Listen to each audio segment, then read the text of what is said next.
على النبي يا أيها الذين آمنوا صلوا عليه وسلموا تسليما يا اللهم صل على سيدنا مولانا وعلى آل سيدنا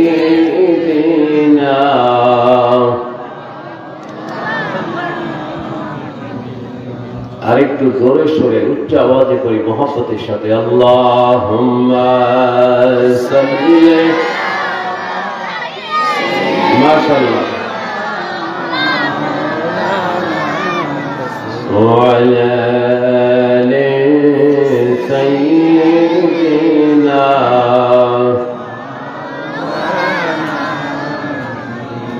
পশু পাখি সবাই বলে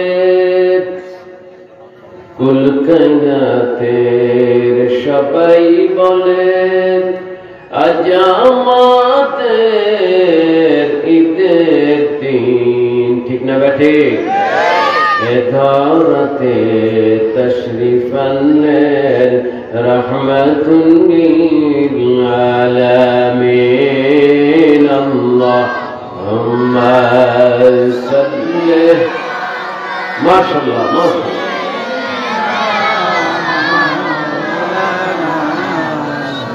وعلى آل سيدنا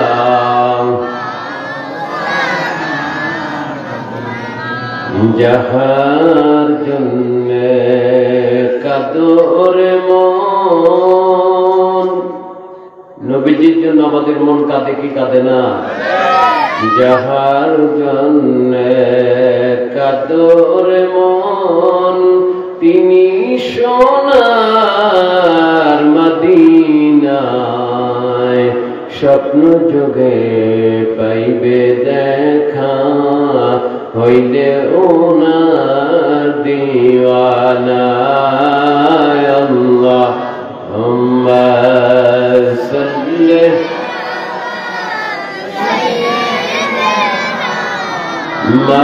মাওলানা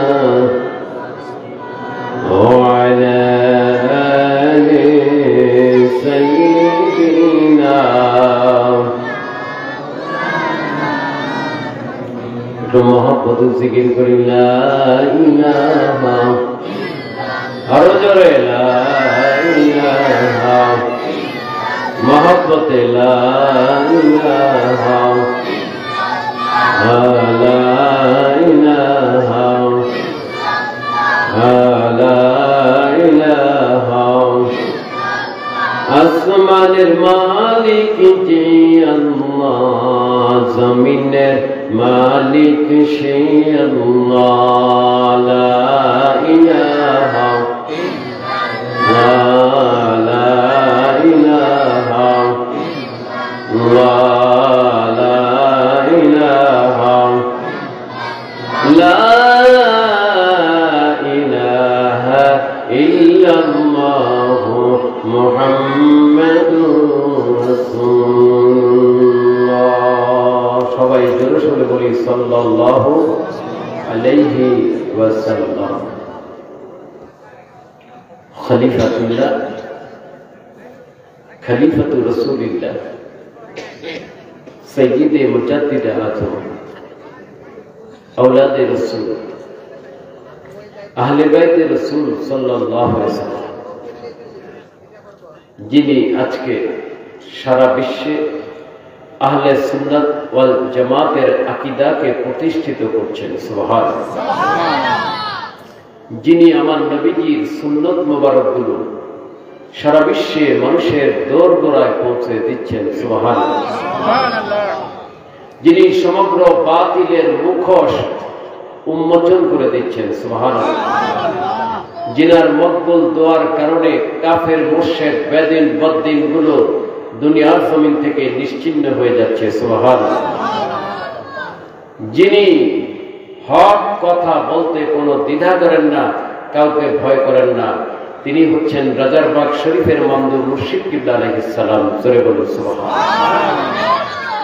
ওনার খাস দয়া, দান, ইহসান, নেক দৃষ্টি, ফয়েজ, তাওয়াজ্জু এবং মোবারক ইজাজত ক্রমে আয়োজিত অত্র এলাকার মোহাম্মদিয়া জামিয়া শরীফ মাদ্রাসা মসজিদ কমপ্লেক্সের উদ্যোগে অনুষ্ঠিত এলাকার মুরব্বিয়ানে কেরাম যারা কবরবাসী হয়ে গেছেন, মুসলমান মোমেন মোমেনাত, তাদের রূহের মাগফিরাতে উদ্দেশ্যে আয়োজিত আজকের এই বরকতপূর্ণ, নিয়ামতপূর্ণ, ফজিলতপূর্ণ, নাজাতপূর্ণ মাহফিলের সম্মানিত সভাপতি, উপস্থিত হযরত উলামায়ে কেরাম, দূর দূরান্ত থেকে আগত আমার দিনদার ধর্মপ্রাণ আশিকুল্লাহ, আশিকে রাসূল, আশিকে ওলি মুসলমান ভাইরা, পর্দার আড়ালের মা ও বোনেরা, আমাদের প্রত্যেকটা লোককে সর্বপ্রথম মহান আল্লাহ পাক ওনার পবিত্র দরবারে শুকরিয়া আদায় করতে হবে। ঠিক কিনা স্যার?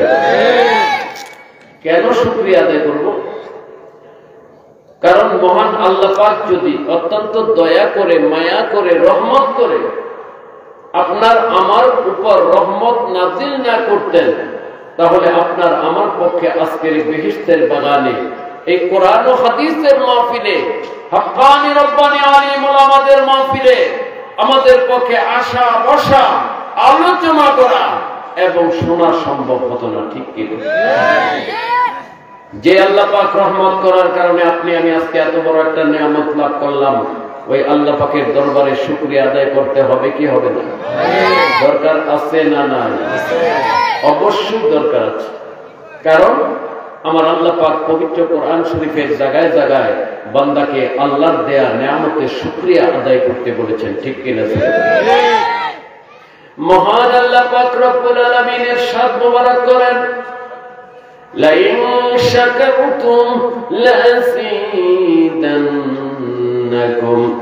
মহান আল্লাহ পাক রব্বুল আলামিন মানব জাতিগুলোকে ডেকে ডেকে বলছেন, মানব জাতি, আমি আল্লাহ পাক তোমাদেরকে যে নিয়ামতগুলো দান করেছি, অসংখ্য নিয়ামত দিয়েছি, অগণিত নিয়ামত দিয়েছি, পাশাপাশি অমূল্য অমূল্য নিয়ামতগুলো আমি আল্লাহ তোমাদেরকে দান করেছি। চিৎকার করে বলুন সুবহানাল্লাহ। ঠিক ঠিক। শুধু অসংখ্য নিয়ামত দিয়েছেন তা না, এত নিয়ামত আল্লাহ দিয়েছেন আমরা গুণে শেষ করতে পারবো না। পারবো? গুণে শেষ করা যাবে? যাবে না। আমার আল্লাহ বলেন, তোমরা যদি আমার নিয়ামত গণনা করো, কিয়ামত পর্যন্ত কেন অনন্তকাল ধরে গণনা করলেও আমার নিয়ামত গুণে শেষ করতে পারবে না। জোরে বলুন সুবহানাল্লাহ। এত নিয়ামত, নিয়ামতের সাগরের মধ্যে আমরা ভাসতেছি। ঠিক কিনা? জোরে বলেন। কে দিয়েছেন? জোরে বলেন কে? আমার আল্লাহ দিয়েছে। ওই আল্লাহ বলতেছেন, শুধু আমি তোমাদেরকে অসংখ্য নিয়ামত দিয়েছি তা না, এমন এমন নিয়ামত আমি আল্লাহ তোমাদেরকে দিয়েছি যে নিয়ামতের মূল্য তোমরা কিয়ামত পর্যন্ত দিতে পারবে না। ঠিক কিনা? পারবেন? আমার আল্লাহ আমাদেরকে শ্বাস প্রশ্বাস দিয়েছেন, আমরা শ্বাস নেই, শ্বাস ছাড়ি। ঠিক কিনা? এই শ্বাস যদি বন্ধ হয়ে যায় আমরা বাঁচবো? এই শ্বাস প্রশ্বাসের সাথে আমরা একটা অক্সিজেন নেই, কি নেই? অক্সিজেন। এই অক্সিজেন আমার আল্লাহ বিনা পয়সায় দান করেছেন। ঠিক কিনা? এই অক্সিজেনের কত মূল্য এটা করোনার সময় বোঝা গেছে। ঠিক না ভাই? ঠিক। করোনার সময় মানুষ অক্সিজেনের অভাবে মারা গেছে, লাখ লাখ টাকা লেগেছে অক্সিজেন কিনতে। ঠিক কিনা? বলে দম ছাড়তে পারে না, শ্বাস ছাড়তে পারে না অক্সিজেনের কারণে। এই অক্সিজেন আমার আল্লাহ বিনা পয়সায় দান করলেন। চিৎকার করে বলুন সুবহানাল্লাহ। ঠিক না ভাই? অমূল্য অমূল্য নিয়ামতগুলো দিয়েছেন আল্লাহ। একটা ঘটনা মনোযোগ দিয়ে শুনেন। শুনতে রাজি আছেন তো? আপনাদের কষ্ট হচ্ছে? রাত বেশি হবে না, আলোচনা বেশি দীর্ঘ হবে না, অল্প সময় আমরা আলোচনা শেষ করে দেব ইনশাআল্লাহ। তাবারক প্রস্তুত হলে আমরা মাহফিল শেষ করে আমরা এখান থেকে যাব ইনশাআল্লাহ। রাজি আছি তো? সবাইকে তৌফিক দান করুন। সবাই বলে আমিন। এক আল্লাহর ওলি, আল্লাহর ওলি বুঝেন তো? কি? আল্লাহর বন্ধু। ওলি মানে কি? বন্ধু আছে না নাই? ওলি আল্লাহ পৃথিবীতে আছে না নাই? ওলি আল্লাহ অনেকে বলেন পীর সাহেব, অনেকে বলেন মুর্শিদ কেবলা, অনেকে বলেন শায়েখ, ঠিক না বে ঠিক? অনেকে পীর বলতে অন্য কিছু মনে করে। পীর বলতে কি মনে করে? অন্য কিছু মনে করে। মনে করে কি জানি পীর, কি জানো পীর ধরা, ভয় পায় পীর ধরতে, কি জানি কি। আসলে পীর এটা ফার্সি শব্দ। পীর কি ফার্সি শব্দ। এটার বাংলা অর্থ হচ্ছে জ্ঞান বৃদ্ধ। জ্ঞান বৃদ্ধ অর্থাৎ যে জ্ঞানে এলেমের দ্বারা পরিপূর্ণ। জোরে বলো সুবহানাল্লাহ। আর পারিভাষিক ভাষায় আমরা বলি যার কাছে মুরিদ হলে, যিনি সবক দেন, জিকির আজকার দেন, ইলমে তাসাউফ যিনি শিক্ষা দেন, ইলমে তরিকাত যিনি শিক্ষা দেন, তিনি হচ্ছেন পীর। ঠিক কি না? এক কথায় উনি হচ্ছেন মুসলমানের উস্তাদ। মুসলমানের কি উস্তাদ? আমরা উস্তাদ বলি না? উস্তাদ কিন্তু সবাই ধরে, ধরে কি ধরে না? উস্তাদ সবারই কিন্তু আছে, আছে না নাই? এই যে মাইকটা যে চালাচ্ছে সে কিন্তু আরেকজন উস্তাদের কাছে শিখছে, ঠিক কিনা? যদি না শিখে মাইক চালাতে পারবে? এই লাইট যে লাগাইছে সে আরেকজনের কাছে শিখছে, উস্তাদের কাছে শিখছে, ঠিক কিনা? একটা সিএনজি চালায়, সিএনজি আরেকজনের কাছে শিখতে হয়, ঠিক কিনা? গাড়ি চালায় আরেকজনের কাছে শিখতে হয়। উস্তাদ বাংলা শিখেন আপনি, স্কুল কলেজের মধ্যে উস্তাদ আছে, আছে না নাই? করে বলো উস্তাদ আছে। উস্তাদ নাই কেন? সবাই আমরা উস্তাদ গ্রহণ করি। কেউ বাংলায় বলে উস্তাদ, কেউ বলে ইংরেজিতে টিচার বলে, ঠিক কিনা? কি বলে? টিচার। ইংরেজিতে টিচার বলে, এক এক ভাষা এক একটা বলে। ফার্সি ভাষায় পীর বলে। পীর মানে উস্তাদ। পীর মানে কি? কিসের উস্তাদ? উনি আপনাকে অন্তর পরিশুদ্ধ করার ইলম শিক্ষা দিবেন। তোরে বলুন সুবহানাল্লাহ। তিনি হচ্ছেন পীর। কোরআন শরীফে বলা হয়েছে মুর্শিদ। কোরআন শরীফে কি বলা হয়েছে? মুর্শিদ বলা হয়েছে। হাদিস শরীফে বলা হচ্ছে শায়েখ। আর শাইখু লিকওমিহি কান্নবী ফি উম্মতিহি। শায়েখ মুরিদের মধ্যে এমন, নবী উম্মতের মধ্যে যেমন। তোরে বলুন সুবহানাল্লাহ। তাহলে পীর মুর্শিদ আছে না নাই? এগুলো মানতে হবে, ঠিক কিনা? ওলি আল্লাহ আছে না নাই? কিছু লোক আছে ওলি মানে না, জোরে বলেন নাউজুবিল্লাহ। পীর মানে না, জোরে বলেন নাউজুবিল্লাহ। এরা কোরআন এবং হাদিসকে অস্বীকার করে, ঠিক কিনা? জোরে বলেন। কোরআন হাদিস অস্বীকার করলে ঈমান থাকবে? মুসলমান থাকা যাবে? তাহলে এরা কোন দরজার মুসলমান এটা আমাদের বুঝতে হবে, ঠিক কিনা? জোরে বলেন। যাই হোক, আল্লাহর ওলি, আল্লাহর বন্ধু, ওনার কাছে একটা গরিব লোক আসলো, অসহায়। এসে বলল, হুজুর আমি খুব গরিব, অসহায়, সহায় সম্বলহীন, আমার টাকা নেই, পয়সা নেই, অর্থ নেই, আমাকে একটু সাহায্য করেন। তা আল্লাহর ওলি বললেন, তুমি তোমাকে গরিব বলছো, অসহায় বলছো, সহায় সম্বলহীন বলছো, অথচ আমি দেখছি তুমি অনেক সম্পদের মালিক। চলে বলুন সুবহানাল্লাহ। সেই গরিব লোকটা বলল, হুজুর আপনি বলেন কি? আমি বলছি আমি গরিব, আমি অসহায়, সহায় সম্বলহীন, আর আপনি বলছেন আমি অনেক সম্পদের মালিক। এটা কিভাবে হলো আমাকে একটু বুঝায় দেন। তা আল্লাহর ওলি বললেন, আসলে তুমি ফিকির করো না। ওলি আল্লাহরা কিন্তু ফিকির করেন, ঠিক না বেটি? জিকির করেন, ফিকিরও করেন। ফিকিরটাই হচ্ছে মোরাকাবা। ফিকিরটা কি? মোরাকাবা। তরিকতে মোরাকাবা আছে না নাই? এই মোরাকাবা করতে করতে অনেক কিছু তার কাছে উদ্ঘাটন হয়ে যায়, ঠিক কিনা? জোরে বলেন। অনেক রহস্য উদ্ঘাটন হয়ে যায়। এই জন্য আল্লাহ পাক কোরআন শরীফের জায়গায় জায়গায় বলেছেন, দেখবেন, ইয়াতাফাক্কারুন, ইয়াতাযাক্কারুন, ইয়াতাদাব্বারুন। হে বান্দারা, তোমরা ফিকির করো, তোমরা জিকির করো, তোমরা দূরদর্শিতার সাথে লক্ষ্য করো, মোরাকাবা করো। জোরে বলুন সুবহানাল্লাহ। মোরাকাবা করলে আল্লাহর সৃষ্টির রহস্য আমাদের সামনে প্রকাশ হয়ে যায়, ঠিক কিনা? চলে তা আল্লাহর ওলি বললেন, তুমি ফিকির করো নাই, তুমি চিন্তা করো নাই, গবেষণা করো নাই, তুমি এক কাজ করো, তোমার দুটো চোখ আছে, এই চোখ দুটো আমাকে দিয়ে দাও, এর বিনিময়ে আমি তোমাকে 50,000 টাকা দিব। কত হাজার? 50,000। অনেক বছর আগের কথা, তখন 50,000 টাকার অনেক মূল্য, ঠিক কিনা? ঠিক। তা ওই গরিব লোকটা বলল, হুজুর বেয়াদবি, ক্ষমা চাই। মাত্র মাত্র সে বলতেছে মাত্র 50,000 টাকাকে কি বলতেছে? মাত্র 50,000 টাকার বিনিময়ে আমার এই মহামূল্যবান সম্পদ, এই চোখ দুটা আপনাকে দেওয়া সম্ভব না। চোখ দিয়ে দিলে পৃথিবী আমার কাছে অন্ধকার হয়ে যাবে, ঠিক কিনা? যার চোখ নাই সে বুঝে চোখের কত মূল্য, ঠিক না? আপনার আমার আছে তো আপনি আমি বুঝি না কত। যার নাই সে বুঝে পৃথিবী অন্ধকার, কিছুই দেখতে পায় না, ঠিক কিনা ধরে বলে? পৃথিবীর স্বাদ, পৃথিবীর গন্ধ, পৃথিবীর রূপ কিছুই তার কাছে প্রকাশ পায় না। এত অসহায় সে দুটা চোখ না থাকার কারণে, ঠিক কিনা? ঠিক। আল্লাহ নবী বললেন, যদি চোখ দিতে রাজি না হও তাহলে দুটো পা আছে, পা দুটো আমাকে দিয়ে দাও, আরো 50,000 টাকা দিব। সে গরিব লোকটা বলল, মাত্র 50,000 টাকায় এই পা দেওয়াও সম্ভব না, পা দিয়ে দিলে আমি চলাচল করব কিভাবে? যার পা নাই সে বুঝে পায়ের কত দাম, ঠিক কিনা? আল্লাহ নবী বললেন, যদি পা দিতে রাজি না হও হাত দুটো দিয়ে দাও, আমি তোমাকে আরো 50,000 টাকা দিব, রাজি আছো? সে বলল, হুজুর বেয়াদবি ক্ষমা চাই, মাত্র 50,000 টাকায় এই মহামূল্যবান সম্পদ হাত দুটো আপনাকে দেওয়া সম্ভব না। যদি হাত দিয়ে দেই আমি কাজ করব কিভাবে? আমি তো বেকার হয়ে যাব, ঠিক না বেটা? আমি দিতে পারবো না। কয় লাখ টাকা হলো? 1.5 লাখ হলো। কয় লাখ? 1,50,000। তিনটা অঙ্গের দাম হলো 1.5 লাখ টাকা। তখনকার আমলে, এখন কোটি কোটি টাকা। ওই আমলের হিসেবে এখন কি কোটি কোটি টাকা, কোটি কোটি টাকা। আল্লাহ পাকের ওলি বলেন, হে বান্দা, তুমি তোমাকে গরিব বলেছো, অসহায় বলেছো, আর আমি বলেছি তুমি অনেক সম্পদের মালিক। তুমি বুঝতে পারো নাই, তুমি ফিকির করো নাই। একটু চিন্তা করো, একটু গবেষণা করো, একটু ফিকির করো, একটু রিসার্চ করো। তোমার এই 3.5 বডির মধ্যে মহান আল্লাহ পাক কত লক্ষ কোটি টাকার নিয়ামত দান করেছেন। ধরে বলুন সুবহানাল্লাহ, ঠিক না বেঠি? কত কোটি টাকার নিয়ামত সম্পদ তোমার এই 3.5 বডির মধ্যে আল্লাহ দিয়েছেন। আল্লাহ কি টাকা নিয়েছেন?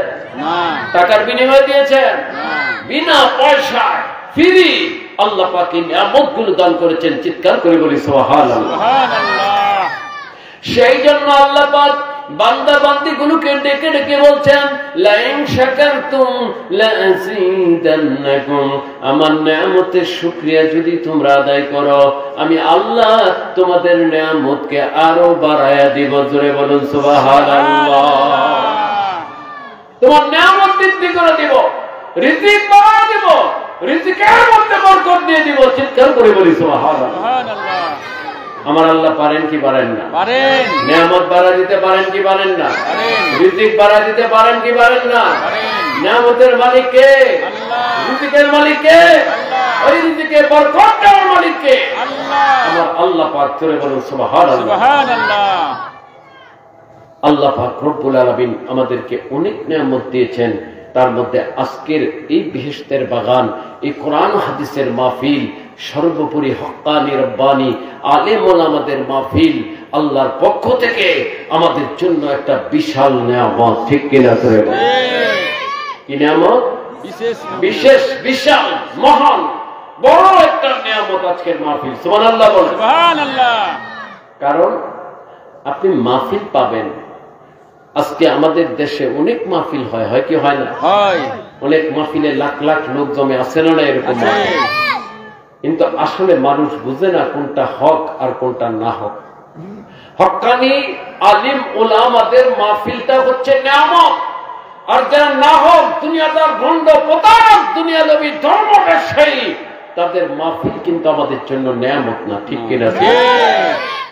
তাদের মাহফিলে গেলে আকীদা ঠিক থাকে না, ঠিক কিনা?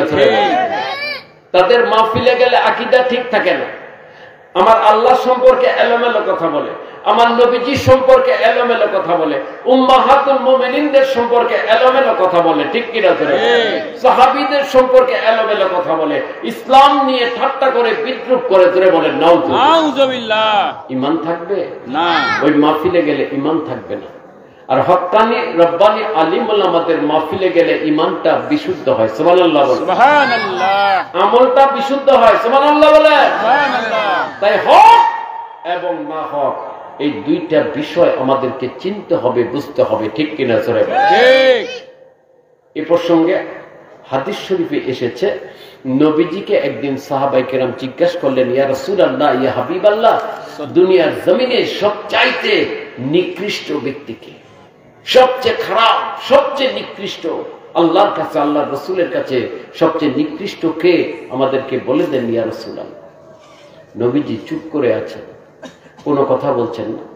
সাহাবায়ে কেরাম 3 বার প্রশ্ন করলেন। কয়বার? 3 বার। 3 বার প্রশ্ন করলেন সাহাবায়ে কেরাম। 3 বার প্রশ্ন করার পরে নবীজি বললেন, হে সাহাবায়ে কেরাম, আপনারা কেন খারাপ লোক সম্পর্কে জানতে চাচ্ছেন? নিকৃষ্ট লোক সম্পর্কে কেন জানতে চাচ্ছেন? আপনারা আমাকে ভালো লোক সম্পর্কে জিজ্ঞাসা করেন। সালুনি আনিল খায়র। ভালো লোক সম্পর্কে জানতে চান, কে ভালো, আমার উম্মতের মধ্যে কে শ্রেষ্ঠ উম্মত, আপনি সেটা জানতে চান। খারাপ লোক সম্পর্কে কেন জানতে চাচ্ছেন? সাহাবায়ে কেরাম বললেন, ইয়া রাসূলুল্লাহ, ইয়া হাবিবাল্লাহ সাল্লাল্লাহু আলাইহি ওয়াসাল্লাম, আমরা যদি খারাপ লোক না চিনি তাহলে আমরা ঈমান আমল হেফাজত করব কিভাবে? ঠিক না? খারাপ লোক যদি না চিনি ঈমান আমল কি করে হেফাজত করব? আপনি খারাপ লোকের পরিচয় দিয়ে দেন, তাহলে আমরা তাদের থেকে ঈমান আমল হেফাজত করতে পারবো। ঠিক কিনা? কারণ আজকে খারাপ লোক না চিনার কারণে লাখ লাখ লোক তাদের পিছনে গিয়ে ঈমান নষ্ট করে জাহান্নামী হয়ে যাচ্ছে। ঠিক কিনা?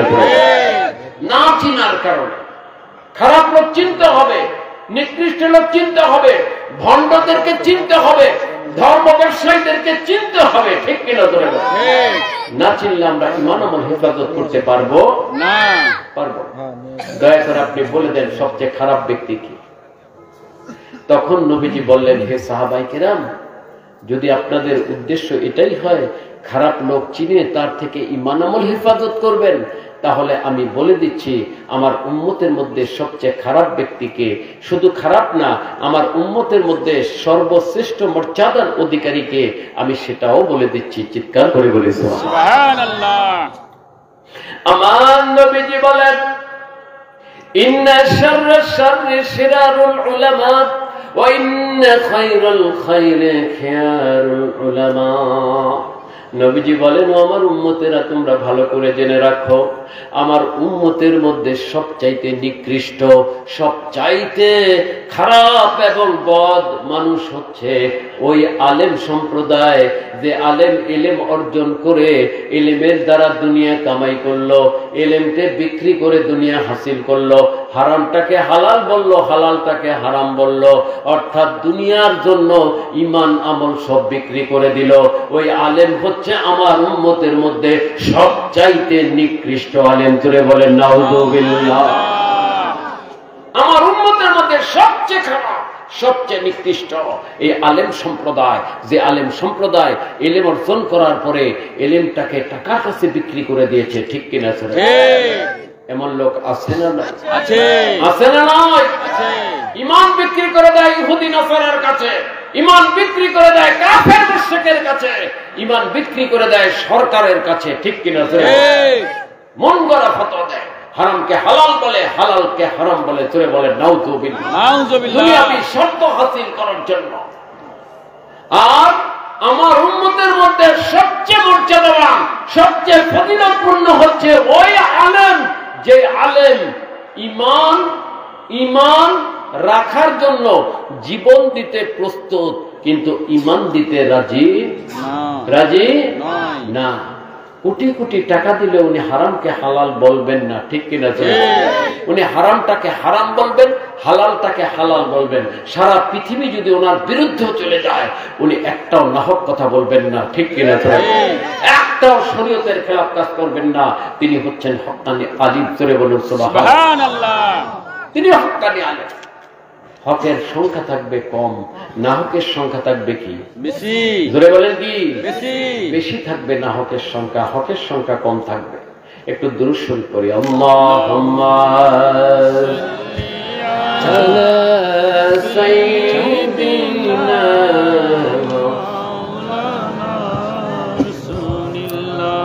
ওয়া আলা আলি সাইয়্যিদিনা মাওলানা। মোহাম্মদে বলেন আল্লাহুম্মা সাল্লি আলা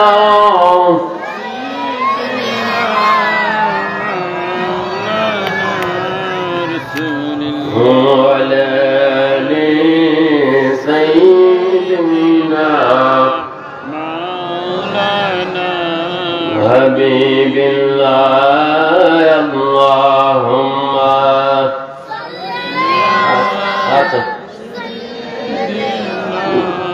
মাওলানা রাসূলুল্লাহ সাইয়্যিদিনা মাওলানা। তাহলে আমরা এই হাদিস শরীফ থেকে কি পেলাম? আলেম কয় প্রকার? দুই প্রকার। জোরে বলেন কয় প্রকার? দুই প্রকার। দুই প্রকার আলেম কিয়ামত পর্যন্ত জমিনে থাকবে, ঠিক না বেঠিক?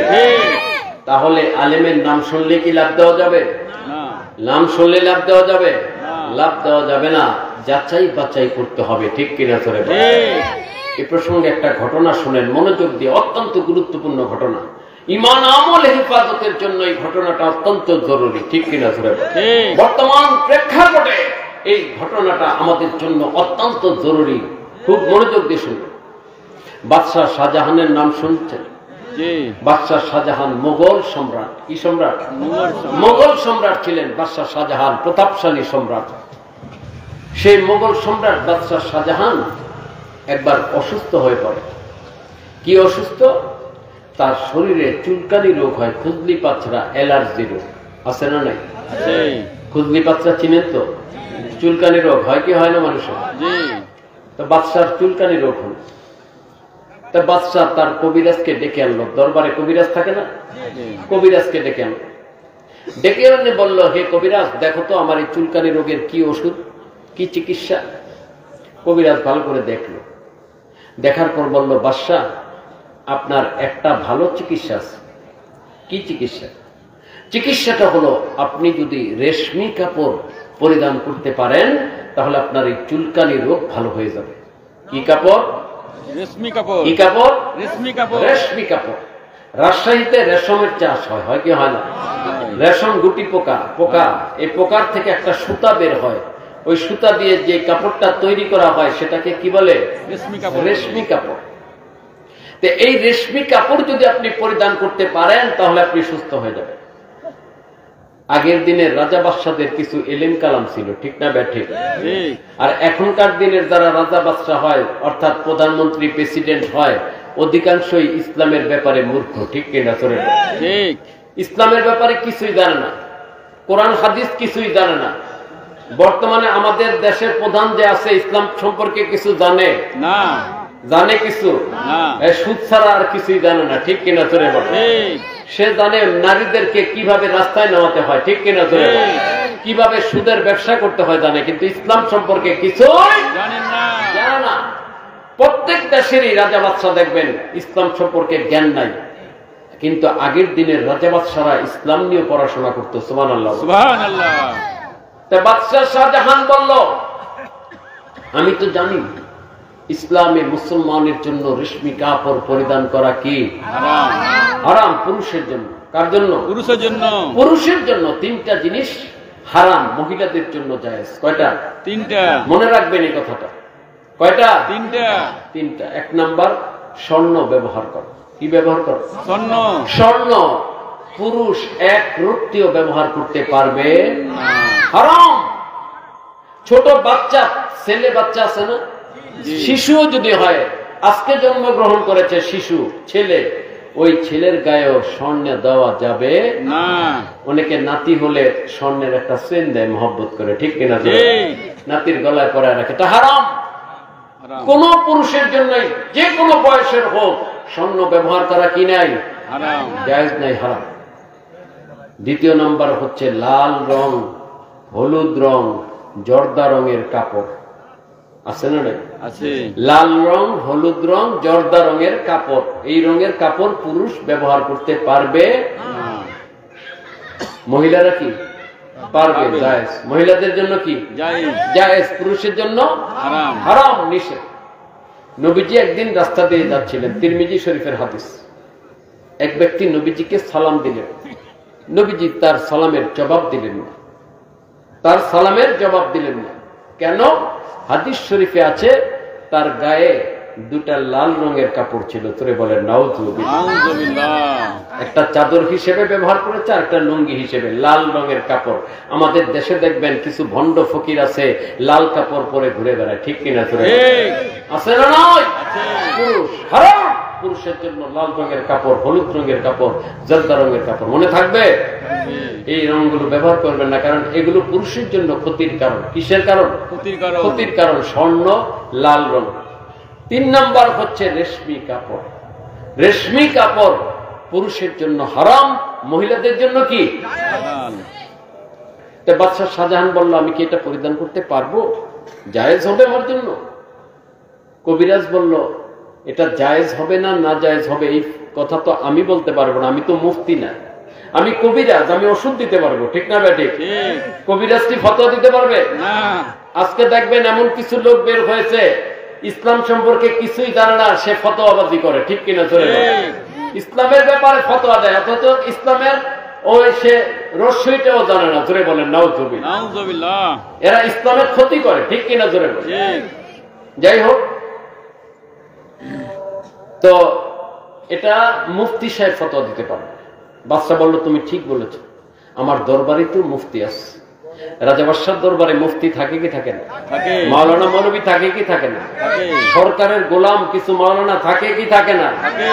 সরকারের ফতোয়া মোতাবেক ফতোয়া দেয়, ঠিক কিনা? চলে বাদশার দরবারে মৌলবী ছিল, মুফতি ডেকে আনলো, মুফতি সাহেব আমার চুলকানি রোগ হয়েছে, কবিরাজ বলেছে রেশমি কাপড় পরিধান করলে চুলকানি ভালো হয়ে যাবে, আমি কি রেশমি কাপড় পরতে পারবো এই অবস্থায়? তো এ তো বাদশার গোলাম, সে চায় সবসময় বাদশাকে খুশি করতে, ঠিক কিনা? চলে কারণ বাদশা খুশি হলেই তো তার পকেট ভারী হবে, ঠিক কিনা? বাদশা খুশি হলে একটা ভালো চাকরি পাওয়া যাবে, নাউজুবিল্লাহ বলে। বাদশাকে খুশি করার জন্য ফতোয়া দিয়ে দিল, বাদশা আপনি তো মাজুর, আপনার চুলকানি রোগ হয়েছে, অসুখ, আপনি মাজুর, আপনি অসুস্থ হলে দেশ অচল হয়ে যাবে, কাজে আপনি মাজুর হিসেবে রেশমি কাপড় পরিধান করতে পারবেন। চলে বলেন নাউজুবিল্লাহ। ফতোয়া দিয়ে দিল বাদশাকে যে আপনি রেশমি কাপড় পরিধান করতে পারবেন, ফতোয়া দিয়ে দিল। বাদশা খুব চালাক ছিল। বাদশা বলল, আপনি একা ফতোয়া দিলে হবে না, আরো আলেমের সমর্থন লাগবে। আপনি ফতোয়াটা কাগজে লিখে আরো আলেমের মুফতির সমর্থন নিয়ে আসেন, সিগনেচার নিয়ে আসেন।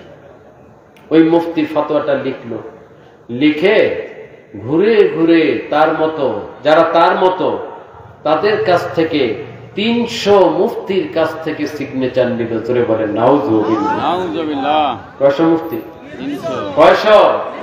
300 মুফতি একই ফতোয়া দিল যে বাদশা অসুস্থ, মাজুর, বাদশা রেশমি কাপড় পরিধান করতে পারবে, বাদশার জন্য জায়েজ। নাউজুবিল্লাহ। ফতোয়া দিয়ে দিল। মুফতি সাহেব এসে ফতোয়াটা বাদশার সামনে পেশ করল। বাদশা ফতোয়াটা পড়ল, পরে দেখলো 300 মুফতির নাম আছে, সিগনেচার আছে, কিন্তু ওনার শাহী মসজিদের যিনি খতিব ছিলেন, ওই জামানার সবচেয়ে বড় আলেম, আল্লাহর ওলি, হক্কানি আলেম, নায়েবে নবী ওয়ারাসাতুল আম্বিয়া, আল্লামা আবু সাঈদ মোল্লা জিউন রহমতুল্লাহ আলাইহি, ওনার সিগনেচার সেখানে নাই। বাদশা বলল, হে মুফতি সাহেব, আপনি 300 মুফতির সিগনেচার আনছেন, ভালো কথা, আমার শাহী মসজিদের খতিব, ওনার সিগনেচার এখানে নাই, তাহলে এই ফতোয়া আমি কি করে মানতে পারি? ওনার সিগনেচার নিয়ে আসে। মুফতি সাহেব গেল, হুজুর একটু সিগনেচার করেন। কেন, কি হয়েছে? বাদশা অসুস্থ, খুদলি পাতলা হয়েছে, কবিরাজ বলেছে রেশমি কাপড় পরিধান করলে ভালো হয়ে যাবে। আমরা 300 মুফতি ফতোয়া দিয়েছি, বাদশা মাজুর হিসেবে রেশমি কাপড় পরিধান করতে পারবে। নাউজুবিল্লাহ। আপনি একটু সমর্থন করেন। তো মোল্লা জিউন রহমতুল্লাহ বললেন, দেখো এই কাগজে সিগনেচার করলে বড় জোর বাদশা জানবে আর তুমি জানবে, আর তো কেউ জানবে না।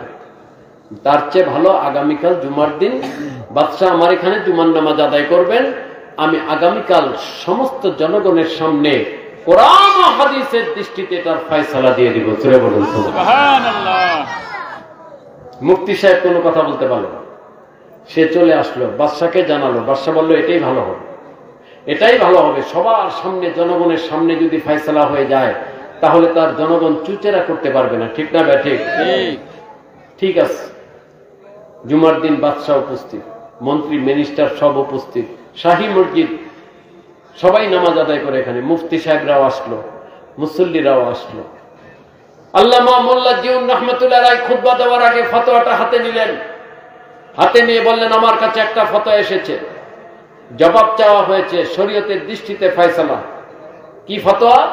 বাদশাহ অসুস্থ, বাদশাহ শাহজাহান অসুস্থ, খুজলি পাত্রা হয়েছে, চুলকানি রোগ হয়েছে, কবিরাজ বলেছে রেশমি কাপড় পরিধান করলে ভালো হবে। এখন এই অবস্থায় বাদশার জন্য রেশমি কাপড় পরিধান করা জায়েজ হবে কি না, করতে পারবে কিনা ফতোয়া চাওয়া হয়েছে। 300 মুফতি ফতোয়া দিয়েছে বাদশা মাজুর হিসেবে রেশমি কাপড় পরিধান করতে পারবে। আর আমি মোল্লা জিউন রহমতুল্লাহ আলাইহি, আমি কোরআন ও হাদিসের দৃষ্টিতে ফতোয়া দিচ্ছি, মুফতি আর মুস্তাফতি হর দো কাফেরান। যে ফতোয়া চেয়েছে বাদশাহ শাহজাহান আর যারা ফতোয়া দিয়েছে 300 মুফতি, তারা সবাই কাফের হয়ে গেছে। জোরে বলেন নাউজুবিল্লাহ। সব কাফের হয়ে গেছে, নাউজুবিল্লাহ। কারণ আল হালালু বাইয়িনুন ওয়াল হারামু বাইয়িনুন, হালাল স্পষ্ট, হারাম স্পষ্ট। বাদশাকে মাজুর বানানো হয়েছে, চুলকানি রোগ হলে মানুষ মারা যায় না, ঠিক না বেঠিক?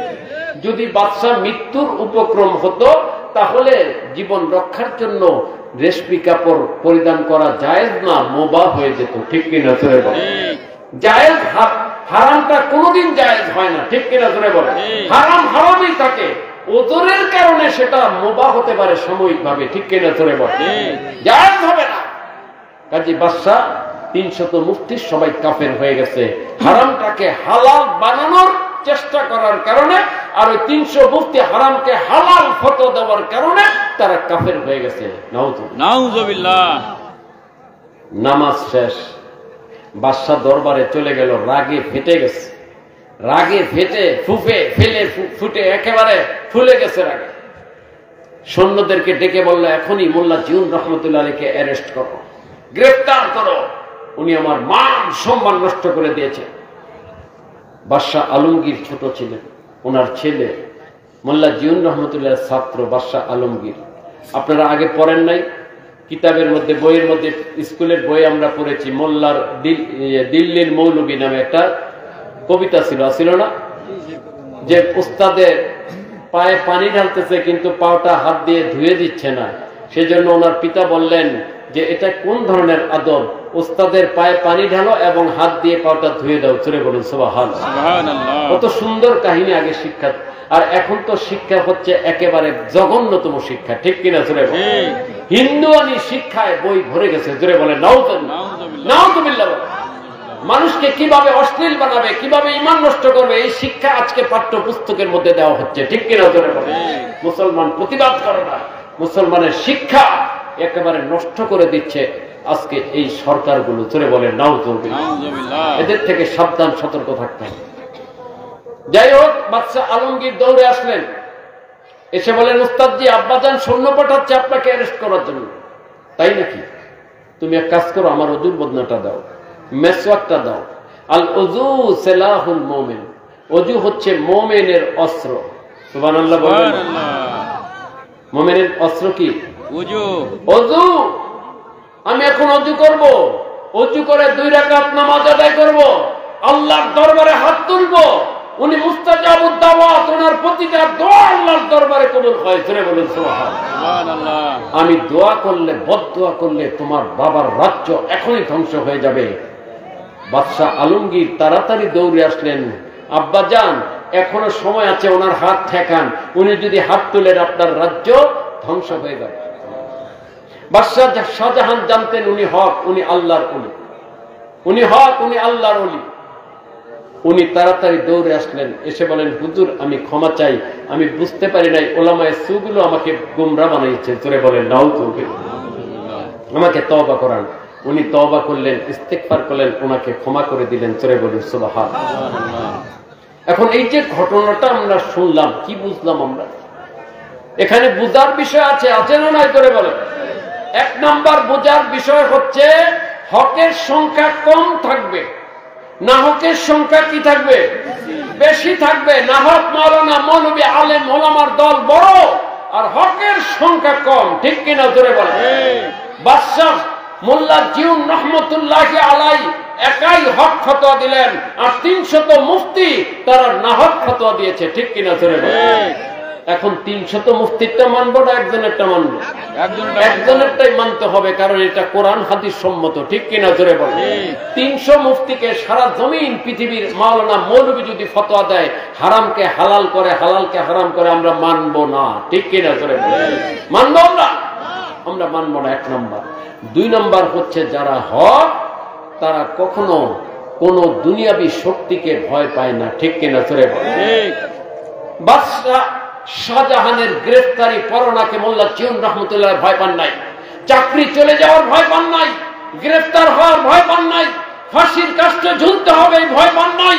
উনি বাদশাহ শাহজাহানের সামনে হক কথা উচ্চারণ করেছিলেন, ঠিক কিনা জোরে বলে। উনি হক, আর ওই 300 মুফতি তারা দুনিয়া কামাই করতে চেয়েছিল, ঠিক কিনা জোরে বলে। ইমানটাকে তারা বিক্রি করে দিয়েছে টাকার কাছে, ক্ষমতার কাছে, ঠিক কিনা জোরে বলে। কাজে যারা না হোক তারা টাকার কাছে বিক্রি হয়ে যায়, দুনিয়ার কাছে বিক্রি হয়ে যায়, ঠিক কিনা জোরে বলে। এই যে বিগত সময়ে যে করোনা গেল, করোনা গেছে না, এই করোনার সময়ে সরকার সিদ্ধান্ত নিল মসজিদগুলো বন্ধ থাকবে, জোরে বলে নাউজুবিল্লাহ। নাই মসজিদ বন্ধ, মুসল্লি 5 জনের বেশি ঢুকতে পারবে না, আরেকজন 10 জন 5 জন যাবে, 10 হাত 20 হাত দূরে দূরে দাঁড়াবে, জোরে বলে নাউজুবিল্লাহ। করেছে কি করে না? করেছে। তারা করোনাকে সোয়াচে রোগ বলে প্রচার করেছে, জোরে বলে নাউজুবিল্লাহ। সরকার বলেছে এটা সোয়াচে রোগ। সরকারের যারা গোলাম মাওলানা ছিল, গোলাম মৌলবী ছিল, গোলাম ছিল, দাস ছিল, এই দাসগুলি গোলামগুলি ইসলামিক ফাউন্ডেশনে 300 মুফতি, শত মুফতি একসাথে হয়ে ফতোয়া দিয়েছে, হ্যাঁ এটা করোনা, এটা সোয়াচে রোগ, কাজে দূরে দূরে থাকতে হবে, মসজিদে যাওয়া যাবে না, জোরে বলেন নাউজুবিল্লাহ। ফতোয়া দিয়েছিল কিনা? দিয়েছিল কিনা? শত মাওলানা মৌলবী ফতোয়া দিয়েছে। কেন? তারা সরকারের কাছ থেকে একটা প্যাকেট পেয়েছিল। কি পেয়েছিল? একটা প্যাকেট পেয়েছিল। প্যাকেটে কি থাকে জানেন তো আপনারা? প্যাকেটের মধ্যে টাকা আছে, টাকা।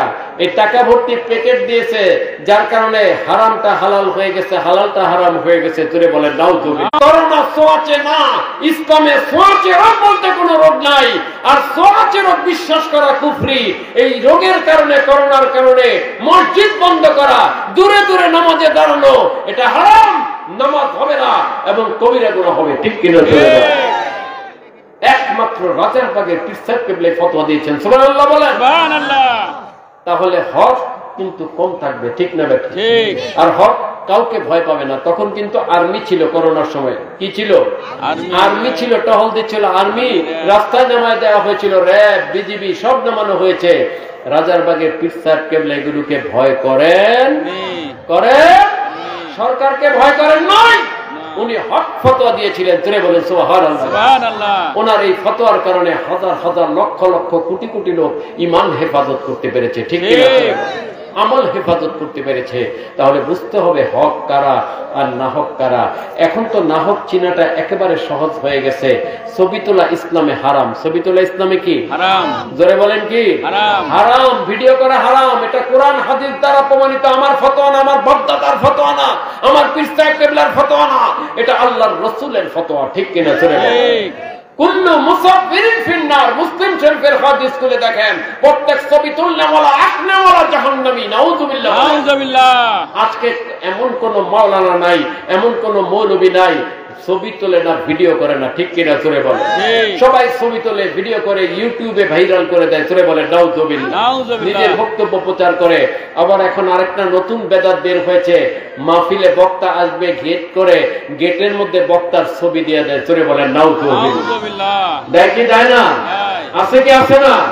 আপনাদের এলাকায় আছে কিনা জানি না, আমি অনেক এলাকায় দেখেছি, অনেক এলাকায় আছে, বক্তার ছবি দিয়ে দেয়, অমুক বক্তা আসবে, জোরে বলেন নাউযুবিল্লাহ। আজকে দেখেন আলিম ওলামা কোন পর্যায়ে গিয়ে পড়ছে। এরাই হচ্ছে দুনিয়াদার, এরাই হচ্ছে ভণ্ড, যারা হারামটাকে হালাল করে, হালালটাকে হারাম করে, ঠিক কিনা? জোরে এদের মাহফিলে লাখ লাখ লোক জমবে, এদের মাহফিলে লক্ষ লক্ষ লোক যাবে, জনগণ উপচে পড়বে মাহফিলের মধ্যে। কারণ এখানে গেলে ঈমানটা নষ্ট হয়, আমলটা নষ্ট হয়, ঠিক কিনা? এই জন্য ইবলিস শয়তান দলে দলে সেখানে লোক ঢুকায় দেয়। জোরে বলেন নাউযুবিল্লাহ। ঈমান হেফাজত, ঈমানটাকে নষ্ট করার জন্য। আর হক্কানি রব্বানি আলেম ওলামার মাহফিল দেখলে ইবলিসের মাথা খারাপ হয়ে যায়। ইবলিস সারাদিন চেষ্টা করে মাহফিলটা বন্ধ করা যায় কিনা। যদি বন্ধ করা না যায়, রাস্তার মোড়ে মোড়ে দাঁড়াইয়া, মসজিদের মধ্যে বসে বসে, দোকানে গিয়ে, বাড়িতে গিয়ে ওয়াসওয়াসা দেয়, এখানে যাবেন না, এরা ভণ্ড, এরা অমুক, এরা তুমুক, নানান বদনাম করে, ঠিক কিনা? ধরে লোকদেরকে ফিরায় রাখে মাহফিল থেকে। নাউযুবিল্লাহ বলেন। কাজে আল্লাহ পাক রব্বুল আলামিন এই ইবলিসের চেলা আর ইবলিসের ধোঁকা থেকে ফিরায়া আপনাকে আমাকে গুটি কয়েক লোককে আল্লাহ পাক এই হক মাহফিলের জন্য কবুল করেছেন। সেই জন্য আল্লাহর দরবারে শুকরিয়া আদায় করে অন্তরের অন্তঃস্থল থেকে জোরে সরে বলি আলহামদুলিল্লাহ। আলহামদুলিল্লাহ। আরো করে বলেন আলহামদুলিল্লাহ। বর্তমান মাস হচ্ছে শাবান মাস। কি মাস? শাবান মাস। সামনে যে মাসটা আসতেছে কি মাস? রমজান মাস। জোরে বলেন, সবাই বলেন। রমাদান মাস। কি মাস? রমাদান। রমাদান মাস। বৎসরে, আরবি বৎসরে মাস কয়টা? 12টা। কয়টা? 12টা। 12টা মাস। মুসলমানের জন্য আফসোস, মুসলমান বাংলা মাস মুখস্থ পারে, বাংলা মাসগুলো 12টা মুখস্থ পারে, ইংরেজি মাসগুলো মুখস্থ পারে, আরবি মাসগুলো অনেকে আছে শুরু থেকে শেষ পর্যন্ত সঠিকভাবে বলতে পারে না, ঠিক না? আছে না? না এমন মুসলমান আছে। আবার অনেক মুসলমান মনে করে যে রমজান মাস আরবি বৎসরের প্রথম মাস মনে করে। করে কি করেন? রমজান মাস কি প্রথম মাস? না। রমজান কয় নাম্বার মাস? কয় নাম্বার? 9 নাম্বার। কয় নাম্বার? 9 নাম্বার। 9 নাম্বার মাস, নবম মাস হচ্ছে রমাদান মাস। সুবহানাল্লাহ বলেন। সুবহানাল্লাহ। আরবি বৎসরের প্রথম মাসের নাম কি? মুহররম। মুহররমুল হারাম। মুহররমুল হারাম মাস আরবি বৎসরের প্রথম মাস, নবম মাস রমাদান মাস। সুবহানাল্লাহ বলেন। সুবহানাল্লাহ। আগামী শনিবার, আগামী কি? শনিবার। শনিবার দিবাগত সন্ধ্যায় রমাদান মাসের চাঁদ তালাশ করতে হবে। কি তালাশ করতে হবে? চাঁদ তালাশ করতে হবে। চাঁদ তালাশ করতে হবে। আগামী সোমবার আগামী শনিবার দিবাগত সন্ধ্যায় এই রমজান মাসের চাঁদ তালাশ করতে হবে। কেন তালাশ করতে হবে? আজকে একটা ফিতনা বের হয়েছে, একটা ফেরকা বের হয়েছে, এরা সৌদি আরবকে অনুসরণ করে। ধরে বলেন নাউযুবিল্লাহ। আছে না নাই? আছে না নাই? সৌদি আরব রোজা শুরু করলে তারা বাংলাদেশে রোজা শুরু করে, সৌদি আরব ঈদ করলে তারা বাংলাদেশে ঈদ করে, আবার বলে সৌদি আরবের সাথে সারা বিশ্বে একসাথে ঈদ করতে হবে। ধরে বলেন নাউযুবিল্লাহ। এটা বাতিল ফেরকা, এরা বাতিল ফেরকা, এরা মুসলমানের রোজা নষ্ট করে, ঈদ নষ্ট করে, ঠিক কিনা? কোরআন হাদিসের কোথাও বলা নাই সৌদি আরবকে অনুসরণ করে রোজা রাখতে হবে, ঈদ করতে হবে। কোরআন হাদিসের কোথাও নাই। আছে না? জোরে বলেন আছে? কোথাও নাই। হাদিস শরীফে কি আছে? সুমু লিরুয়াতিহি আফতারু লিরুয়াতিহি। হে আমার উম্মতেরা, তোমরা চাঁদ দেখে রোজা শুরু করো, চাঁদ দেখে রোজা ভাঙো, ঠিক কিনা? করে ঈদ করো। এটা হচ্ছে শরীয়তের নির্দেশ। এই জন্য আমরা বাংলাদেশে প্রতি আরবি মাসের 29 তারিখে আমাদের রুইয়াতে হেলাল মান্দু মুর্শিদ কেবলা একটা চাঁদ কমিটি তৈরি করেছেন। পৃথিবীর বুকে সর্বশ্রেষ্ঠ চাঁদ কমিটি, যারা সূক্ষ্মভাবে চাঁদের সমস্ত হিসাব নিকাশ করে সারা বাংলাদেশে এই চাঁদ কমিটির সদস্য নিয়োগ করে দিয়েছেন মান্দু মুর্শিদ কেবলা। ওনারা প্রতি 29 তারিখে চাঁদ তালাশ করে চাঁদের রিপোর্ট দেন। জোরে বলুন সুবহানাল্লাহ। আমরা আগামী 29 তারিখ শনিবার এই রুইয়াতে হিলাল আমরা সবাই চাঁদ তালাশ করব। রাজি আছি তো? ইনশাআল্লাহ। ইনশাআল্লাহ। চাঁদ তালাশ করে চাঁদ দেখা গেলে রোজা শুরু হবে, আর চাঁদ দেখা না গেলে একদিন পরে রোজা শুরু হবে, ঠিক কিনা? জোরে বলেন। সৌদি আরবকে অনুসরণ করা যাবে? যাবে? যাবে না, হারাম। কোরআন এবং হাদিসকে অনুসরণ করতে হবে, ঠিক কিনা? জোরে বলেন। এখন এই যে রমজান মাস আসলে আল্লাহ পাক বলেছেন শাহরু রমাদানুল্লাযী উনজিলা ফীহিল কোরআন। রমাদান মাস এমন একটা মাস যে মাসে আল্লাহর কোরআন নাজিল হয়েছে। জোরে বলুন সুবহানাল্লাহ। সুবহানাল্লাহ। কোরআন নাজিলের কথা বলে আল্লাহ রমজানের ফজিলতটা বুঝাই দিলেন যে এই মাসে আল্লাহর কোরআন, আল্লাহর কালাম নাজিল হয়েছে। কাজে এই মাসটার আলাদা মর্যাদা, ফজিলত, সম্মান আছে। আছে না নাই? সেটাই নবীজি বলেছেন, আর রমাদানু শাহরুল্লাহ মান আকরামা শাহরাল্লাহ আকরামাহুল্লাহু তাআলা বিল জান্নাহ ওয়া নাজ্জাহু মিনান নার। সুবহানাল্লাহ বলেন। সুবহানাল্লাহ। আমার নবীজি বলেন যে রমাদান মাস আল্লাহ পাকের মাস। কার মাস? আল্লাহ পাকের মাস রমাদান মাস। যে ব্যক্তি রমাদান মাসকে সম্মান করলো, সম্মান করবে, তাজিম করবে, পবিত্রতা রক্ষা করবে, আমার আল্লাহ পাক তাকে জান্নাত দিয়ে সম্মানিত করবেন, জাহান্নাম থেকে মুক্তি দিয়ে সম্মানিত করবেন। সুবহানাল্লাহ সুবহানাল্লাহ। যে ব্যক্তি রমজান মাসকে সম্মান করবে, তাজিম করবে, ঠিক না ব্যাঠিক? ঠিক। আজকে মুসলমান আমরা রমজান মাসকে তাজিম করি না, কিন্তু কাফের মুশরিকরা তারাও কিন্তু রমজান মাসকে সম্মান করে। সুবহানাল্লাহ সুবহানাল্লাহ। একটা ঘটনা কিতাবে লেখা হয়, এক আল্লাহর ওলি, ওনার এলাকায় এক ইহুদি মহিলা থাকতো। ইহুদি মহিলা, ইহুদি চিনেন তো? জি জি। ইহুদি, এই যে ইসরায়েল, ইসরায়েল কি? ইহুদি। ইসরায়েল কি? ইহুদি। ইহুদি কাট্টা কাফের মালউন সন্ত্রাসী, ঠিক কিনা? ঠিক। সারা বিশ্বে মুসলমানদের উপর চরম জুলুম নির্যাতন করছে। ফিলিস্তিনে লক্ষ লক্ষ মা বোন মুসলমান শিশুদেরকে নির্মমভাবে শহীদ করেছে, ঠিক কিনা? এই ইসরায়েল কাট্টা কাফের মালউন সন্ত্রাসী, এরাই হচ্ছে ইহুদি। এরকম একটা ইহুদি মহিলা থাকতো, ওলি আল্লাহর প্রতিবেশী। ওই ইহুদি মহিলা মারা গেল, ইন্তেকাল করলো। ইন্তেকাল করার পরে আল্লাহর ওলি ইহুদি মহিলাকে স্বপ্নে দেখলেন। কোথায় দেখলেন? স্বপ্নে দেখলেন। স্বপ্নে দেখলেন যে ইহুদি মহিলা জান্নাতের ভিতরে বিচরণ করতেছে, জান্নাতে আরাম আয়েশে আছে। সুবহানাল্লাহ বলেন। সুবহানাল্লাহ। তা আল্লাহর ওলি বললেন, হে ইহুদি মহিলা, আমাদের ইসলামের আকীদা হচ্ছে নবীজি আসার পরে সমস্ত ধর্মগুলো বাতিল হয়ে গেছে, ঠিক কিনা? ঠিক। কোন ধর্ম চলবে না, কোন মতবাদ চলবে না, কোন মানব রচিত মতবাদ তো চলবেই না। ওহী দ্বারা নাজিলকৃত যে ধর্মগুলো ছিল, ইহুদি ধর্ম, খ্রিস্টান ধর্ম, সব ধর্ম বাতিল হয়ে গেছে, ঠিক কিনা? ঠিক। এখন যদি কেউ অন্য কোন ধর্মে থাকে ইসলাম ছাড়া, সে কি নাজাত পাবে? না, নাজাত পাবে না, সে জাহান্নামী হয়ে যাবে, ঠিক কিনা? ঠিক। চির জাহান্নামী হবে সে। তুমি তো ইহুদি ছিলে, তুমি কি করে জান্নাতে গেলে? তুমি তো চির জাহান্নামী হওয়ার কথা। ইহুদি মহিলা বলল, হে আল্লাহর ওলি, এর পিছনে একটা কারণ আছে, ঘটনা আছে। কি ঘটনা বলো? আমি বলছি, আপনি জগৎবাসীকে জানাই দিবেন, জমিনবাসীকে। আমি ইন্তেকাল করার পূর্বের যে রমজান মাস, ওই রমজান মাসে একদিন দিনের বেলায় আমি বাজারে যাই। আমার কোলে একটা সন্তান ছিল। আমি কিছু কেনাকাটা করি, সন্তান কিছু রুটি বিস্কুট চায়, আমি তাকে রুটি বিস্কুট কিনে হাতে দিই। আমি যখন রাস্তা দিয়ে বাড়ি ফিরতেছিলাম, দিনের বেলা প্রকাশ্যে আমার সন্তান ওই রুটি বিস্কুটটা খাওয়া শুরু করলো। আমি তার হাত থেকে রুটি বিস্কুটটা কেড়ে নিলাম, তাকে একটু আঘাত করলাম যে, হে সন্তান, আমরা যদিও ইহুদি, কিন্তু এটা মুসলমানদের পবিত্র মাস। ধরে বলুন সুবহানাল্লাহ। মুসলমানদের পবিত্র মাস রমাদান মাস। এই মাসে প্রকাশ্যে কিছু খেতে হয় না। মুসলমানরা এই মাসে প্রকাশ্যে কিছু খায় না। এটা প্রকাশ্যে খেলে রমজান মাসকে অসম্মান করা হয়, রমজান মাসের পবিত্রতা নষ্ট করা হয়। কাজে এটা প্রকাশ্যে খাওয়া যাবে না। আমি তার রুটি বিস্কুটটা কেড়ে নিলাম, একটু আঘাত করলাম।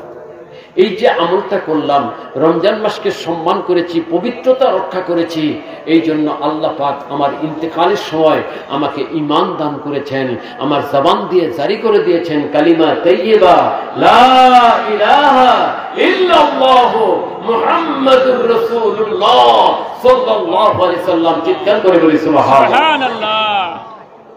নবীজি বলেছেন যে রমজান মাসকে সম্মান করবে, আল্লাহ তাকে জান্নাত দিয়ে, জাহান্নাম থেকে মুক্তি দিয়ে তাকে সম্মানিত করবেন। সুবহানাল্লাহ।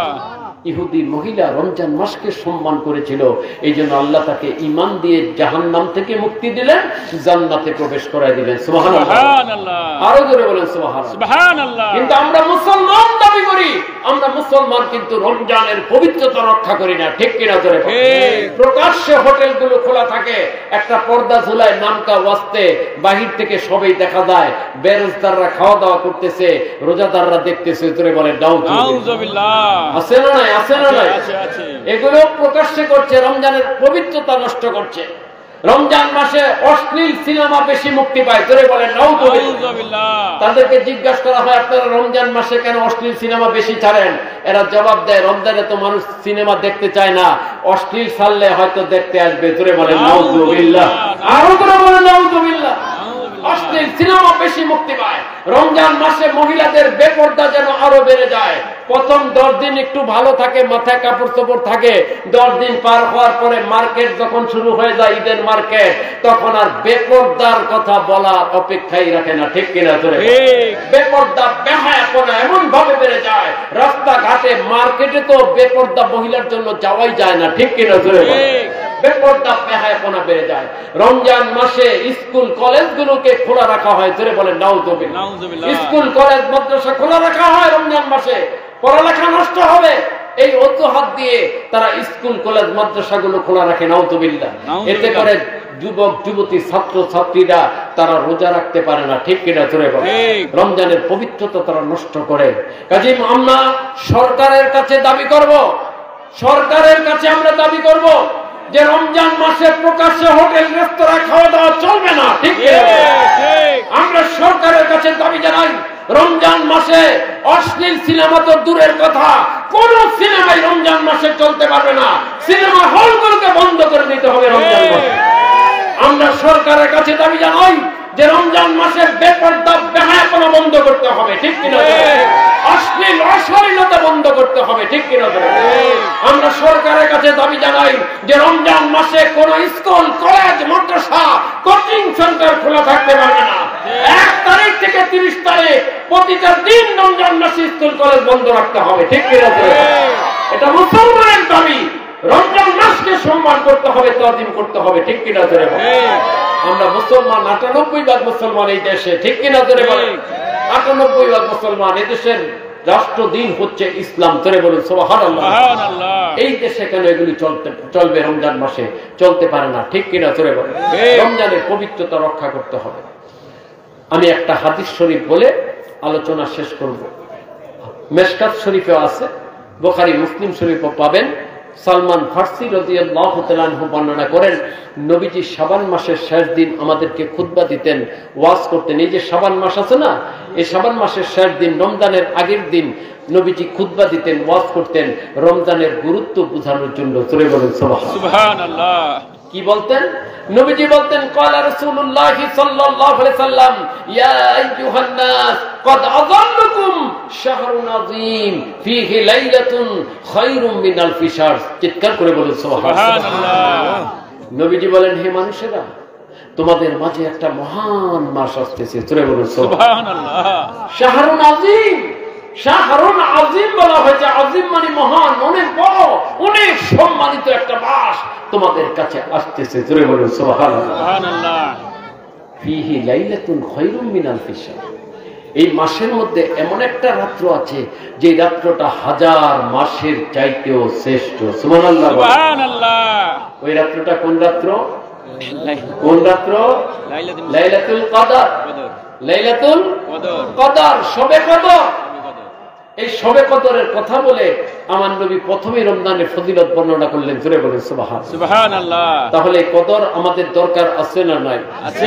এখন থেকে নিয়ত করেন, এখন থেকে প্রস্তুত হয়ে যান যে আমরা রমজান মাসের শেষ 10 দিনের বেজর রাত্রগুলোতে লাইলাতুল কদর আমরা তালাশ করব। ঠিক না বেঠিক? নিয়ত করে ফেলেন ইনশাআল্লাহ। এরপর নবীজি বলছেন, জাআলাল্লাহু সিয়ামাহু ফারিদাতান ওয়া কিয়ামা লাইলিহি তাতাওয়া। নবীজি বলছেন, তোমাদের জন্য আল্লাহ পাক রমজানের রোজাকে ফরজ করে দিয়েছেন। সুবহানাল্লাহ, সুবহানাল্লাহ। রোজা রাখা কি ফরজ? জোরে বলেন কি ফরজ? ফরজে আইন। নামাজ পড়া যেমন ফরজে আইন, রোজা রাখা তদ্রুপ ফরজে আইন। ঠিক কিনা? জোরে বলেন ঠিক। নামাজ যেমন ইসলামের ভিত্তি, রমজানের রোজাও হচ্ছে ইসলামের ভিত্তি। ঠিক কিনা? জোরে বলেন। ইসলামের ভিত্তি কয়টা? 5টা। জোরে বলেন কয়টা? 5টা। 5টা ইসলামের ভিত্তি। কালিমা, ঈমান, নামাজ, যাকাত, হজ, রমজানের রোজা। জোরে বলুন সুবহানাল্লাহ। এই 5টা ইসলামের ভিত্তি, তার মধ্যে রোজা একটা। যে নামাজ তরক করে সে তার ইসলামের ভিত্তি নষ্ট করে দেয়। ঠিক কিনা? জোরে বলুন ঠিক। যে রোজা তরক করে সেও তার দিনকে নষ্ট করে দেয়। জোরে বলুন ফামান শাহিদা মিনকুমুশ শাহর ফালিয়াসুম। তোমরা যারা রমজান মাস পাবে যারা বালেগ এবং সুস্থ তাদেরকে অবশ্যই অবশ্যই রোজা রাখতে হবে, ঠিক কিনা ধরে বলে? রোজা তরক করা যাবে না, তরক করা যাবে না। যারা বালেগ সুস্থ অবশ্যই রাখতে হবে। অনেকে অসুখের অজুহাত দেখায়, কেউ বলে আমার গ্যাস্ট্রিক, কেউ বলে আমার ডায়াবেটিস, কেউ বলে আমার আলসার, এইটা সেইটা বলে রোজা তরক করে, ঠিক কিনা ধরে বলে? তুমি আল্লাহকে ফাঁকি দিতে পারবে না, তুমি আমাকে ফাঁকি দিতে পারবা, মানুষকে ফাঁকি দিতে পারবা, আল্লাহকে পারবা? আল্লাহকে ফাঁকি দেওয়া যাবে? আল্লাহ জানেন কে রোজা রাখতে পারে কে পারে না, ঠিক কিনা জোরে বলে? যদি রোজা না রাখো ফরজ হওয়ার পরেও, তাহলে তোমাকে কঠিন শাস্তি, কবিরা গুনাহ হবে, কঠিন শাস্তি ভোগ করতে হবে, ঠিক কিনা জোরে বলে? রোজা রাখবেন। আবার একটা মাসালা জেনে নেন আজকে, এই রোজা যারা রাখবেন, অনেকে দেখা যায় রোজা অবস্থায় ইনজেকশন নেয়, ইনহেলার নেয়, তারপরে ইনসুলিন নেয়, ডায়াবেটিক রোগী ইনসুলিন নেয় রোজার মধ্যে, জোরে বলে নাউযুবিল্লাহ, নাকি নাই না? কিছু নিম মাওলানা, নিম মৌলবী, আদা মৌলবী আছে, আদা মৌলবী গুলো ফতোয়া দেয় রোজা অবস্থায় ইনজেকশন, ইনহেলার, ইনসুলিন, এমনকি স্যালাইন যদি কেউ নেয় তাও নাকি রোজা ভাঙবে না, জোরে বলে নাউযুবিল্লাহ। আরে ভাই, স্যালাইন যদি নেয়, আমি গ্লুকোজ স্যালাইন নিলে তো আমার সারাদিন খাওয়াই লাগবে না, ঠিক কিনা জোরে বলে? গ্লুকোজ স্যালাইন নিয়ে তো আমি থাকতে পারি, তাহলে রোজার গুরুত্ব থাকলো কিভাবে, ঠিক কিনা জোরে বলে? রোজা অবস্থায় কোন ধরনের দিনের বেলা কোনো ইনজেকশন নেওয়া যাবে যাবে নিলে রোজা নষ্ট হয়ে যাবে, রোজা ভঙ্গ হয়ে যাবে, এটাই সঠিক ফতোয়া। আমাদের আল বাইয়িনাতে আমরা অসংখ্য দলিল দিয়ে ফতোয়া দিয়েছি, পৃথিবীর কোন আলেম আজ পর্যন্ত ওই ফতোয়াকে খণ্ডন করতে পারে নাই, জোরে বলে সুবহানাল্লাহ। কিয়ামত পর্যন্ত পারবে না, কিয়ামত পর্যন্ত পারবে না। এত মজবুত ফতোয়া রোজার পাকে পীর সাহেব দিয়েছেন, রোজা অবস্থায় ইনজেকশন নিলে রোজা ভঙ্গ হয়ে যাবে, ঠিক না? এই মাসালাটা সবাই ভালো করে মনে রাখবে। এরপর নবীজি বলছেন কিয়ামুল লাইলিহি তাতাওয়া, তোমাদের জন্য কিয়ামুল লাইল অর্থাৎ তারাবি নামাজ আল্লাহ পাক রব্বুল আলামিন তোমাদের জন্য সুন্নাত করে দিয়েছেন, জোরে বলুন সুবহানাল্লাহ। তারাবি নামাজ কি? সুন্নতে মুআক্কাদা, সুন্নতে মুআক্কাদা। ব্যক্তিগতভাবে প্রত্যেক মুসলমান যার উপর নামাজ ফরজ, 5 ওয়াক্ত নামাজ যার উপর ফরজ, তার জন্য ব্যক্তিগতভাবে তারাবি নামাজ পড়াটা সুন্নতে মুআক্কাদা, ঠিক না ঠিক? সবাইকেই পড়তে হবে, তবে জামাতে আদায় করা এটা হচ্ছে মুআক্কাদায়ে কিফায়া, মুআক্কাদায়ে কিফায়া। কিছু লোক যদি জামাতে আদায় করে আর কিছু লোক যদি একা একাও পড়ে গুনাহ হবে না, ঠিক কিনা জোরে বল? কারণ কিছু লোক পড়লে সবার থেকে এটা আদায় হয়ে যায়, ঠিক কিনা? এটা সুন্নতে মুআক্কাদায়ে কিফায়া, সুন্নতে মুআক্কাদায়ে কিফায়া। এখন এই জামাত পুরুষের জন্য সুন্নতে মুআক্কাদায়ে কিফায়া, মহিলাদের জন্য না, ঠিক না ব্যাটে? মহিলাদের জন্য 5 ওয়াক্ত নামাজ, জুমার নামাজ, ঈদের নামাজ, তারাবি নামাজ, যে কোনো নামাজের জন্য মসজিদে যাওয়া, জামাতের জন্য যাওয়া, এটা হারাম এবং কুফরি, ঠিক কিনা জোরে বল? হারাম এবং কুফরি। আমাদের দেশে একটা দল আছে, আহলে খবিসের দল, আছে না নয় জোরে বল? আহলে খবিস, আমি বলি এরা নাপিতের দল। কিসের দল? নাপিতের দল। এই নাপিতের দলগুলো তারা কি করতেছে? ইসলামটাকে কেটে কেটে তারা ছোট করতেছে, জোরে বলে নাউযুবিল্লাহ। আর হারামটাকে হালাল, হালালটাকে হারাম বানাচ্ছে, নাউযুবিল্লাহ। হযরত ওমর ইবনুল খাত্তাব আলাইহিস সালাম ওনার খেলাফত কালে উনি মহিলাদের জামাত নিষিদ্ধ করে দিলেন, যে আজকের থেকে আর মহিলারা মসজিদে আসতে পারবে না। নবীজি বলেছেন মহিলারা ঘরে নামাজ পড়লে 25 গুণ বেশি ফজিলত পাবে, জোরে বলুন সুবহানাল্লাহ। মহিলারা ঘরে নামাজ আদায় করবে একা একা, ঠিক কিনা জোরে? উনি ফতোয়া দিয়ে দিলেন। মহিলারা আসলো উম্মুল মুমিনিন আয়েশা সিদ্দিকা আলাইহিস সালাম ওনার কাছে, এসে বলল মহিলারাই, হে উম্মুল মুমিনিন, আমরা নবীজির সময় নবীজির পিছনে জামাতে নামাজ আদায় করেছি, আমরা আবু বকর সিদ্দিকের সময় নামাজ আদায় করেছি, উমরে ফারুক রাদিয়াল্লাহু আনহু ওনার সময় আমরা কিছুদিন জামাতে নামাজ আদায় করেছি, কিন্তু উনি আজকে মহিলাদেরকে মসজিদে আসতে নিষেধ করে দিয়েছেন, আপনি কি বলেন? উম্মুল মুমিনিন আয়েশা সিদ্দিকা আলাইহিস সালাম বললেন, হে মহিলারা, আজকে যদি আমার নবীজি জমিনে থাকতেন, হায়াত মোবারকে থাকতেন, দুনিয়াবি হায়াতে, তাহলে উনিও মহিলাদের জামাত নিষিদ্ধ করে দিতেন, সুবহানাল্লাহ। আরো জোরে বলেন সুবহানাল্লাহ। উনিও নিষিদ্ধ করে দিতেন। কাজে ফারুক আযম আলাইহিস সালাম যা করেছেন ঠিক করেছেন, সুবহানাল্লাহ।